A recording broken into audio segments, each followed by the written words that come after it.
Pernahkah kamu menghina seseorang, lalu suatu hari justru hidupmu diselamatkan olehnya?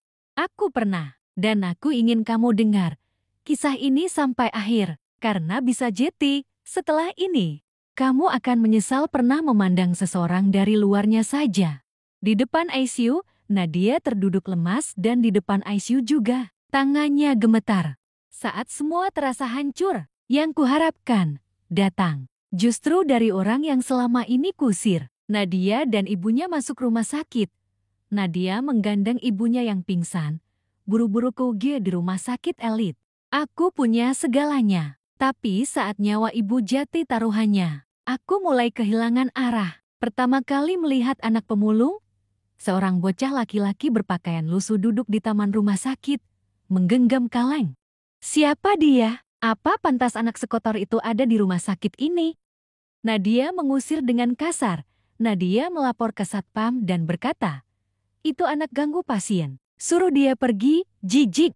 Aku jijik pada wajahnya, pada baunya. Aku terlalu sibuk menyelamatkan ibuku. Bocah hanya diam, tak melawan. Bocah itu tetap datang tiap hari, duduk di tempat yang sama. Ia tak bicara, tak merengek, hanya duduk. Tapi aku tetap merasa terganggu. Saat melihat anak itu makan nasi sisa dari plastik, Nadia melemparnya dengan roti. Kalau lapar, ambil toh, tapi jangan duduk di sini lagi. Aku tidak tahu. Aku sedang menampar tanganku sendiri. Ibu kritis, biaya menumpuk.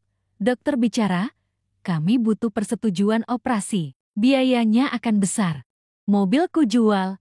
Cincin peninggalan ayah ikut raib, tapi tetap tak cukup. Nadia menangis di lobi rumah sakit. Nadia menangis sendiri, malam-malam. Tak tahu harus kemana. Aku menyerah. Aku ingin ibu pulang, tapi bukan dalam kantung jenazah.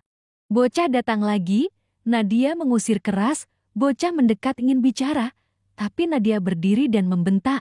Kau pikir aku butuh pengemis? Kau malah ganggu hidup orang. Lalu, dia pergi. Tapi kali itu, ada air mata di pipinya.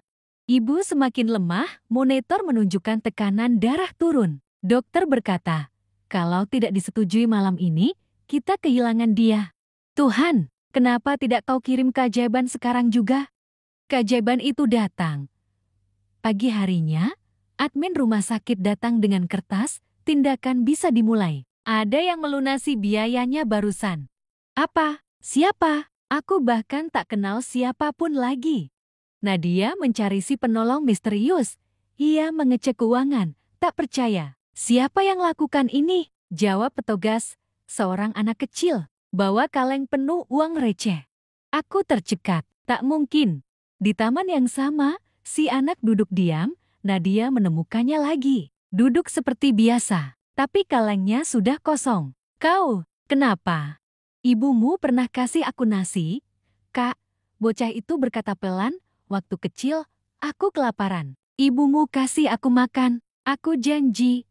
Kalau besar aku mau balas. Ini saja yang aku punya. Aku terdiam, tenggorokanku tercekat. Air mata menetes tanpa bisa kutahan. Nadia berlutut dan memeluk anak itu. Nadia menangis di pangkuan bocah itu. Pertama kalinya ia peluk orang yang dulu ia hina. Maaf, aku pernah usir kamu. Kau jauh lebih manusia dari aku. Ibu sadar dan lihat bocah itu di ICU. Ibu membuka mata, melihat bocah di sisi ranjang. Kamu, anak kecil di pinggir jalan itu ya? Bocah itu tersenyum. Ibu tahu, dia ingat. Hati yang tulus tak pernah mati dalam ingatan. Dua dunia duduk bersama. Nadia dan bocah itu duduk di taman. Ia menyuapi bocah itu roti hangat.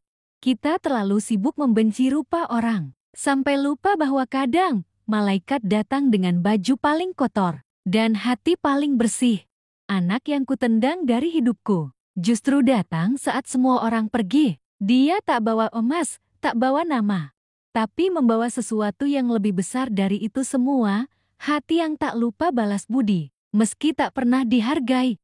Kalau kamu merasa cerita ini menyentuh hatimu, jangan lupa untuk klik like, tinggalkan komentar, dan tekan subscribe, karena satu cerita bisa membuka mata kita untuk selamanya.